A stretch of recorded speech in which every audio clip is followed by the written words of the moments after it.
Hello বন্ধুরা, কেমন আছো তোমরা সবাই? আশা করি ভালো আছো, আমিও ভালো আছি। তো আজকে বাড়িতে বেটুর জন্য একটু গাজরের হালুয়া বানাবো, তো ভাবলাম সেটা তোমাদের সঙ্গে শেয়ার করি। তো দেখতে থাকো, সঙ্গে থাকো। তো আমি বেশি কিছু দেব না। তো এটা হচ্ছে গাজর, এটাকে আমি ভালো করে ধুয়ে কেটে গ্রেড করে নিয়েছি। এরপর এর মধ্যে আমি কী কী উপকরণ মেশাচ্ছি সেগুলো তোমাদের সঙ্গে শেয়ার করব। আর আমি দুটো খেজুর নিয়েছি। তো আমার ছেলের বয়স হয়েছে 3 বছর, তো তার জন্য আমি খেজুরটা হাতে একটু চটকে নিয়েছি। তো আপনারা যারা আপনাদের বাচ্চারা ছোট, তারা আপনারা এটা অবশ্যই গ্রেড করে নেবেন। দেখুন, আমি এখানে কড়া বসিয়ে দিয়েছি। এরপর এর মধ্যে আমি একটু সামান্য ঘি দেব। এরপর আমি কড়ার মধ্যে একটু সামান্য ঘি দিচ্ছি। আপনারা আপনাদের প্রয়োজন মতো একটু ঘি দেবেন।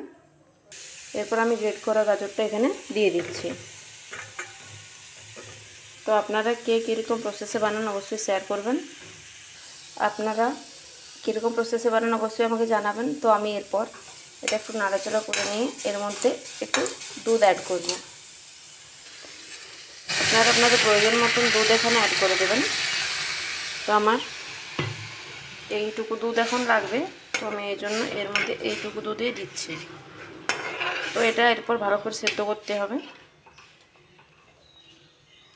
দেখতেই পাচ্ছ যে আমার বেটুর জন্য খাবারটা বানানো হয়ে গেছে। তো কারা কারা এরকম খাওয়া অবশ্যই কমেন্ট করে জানিও। আজকের ভিডিও এ পর্যন্তই।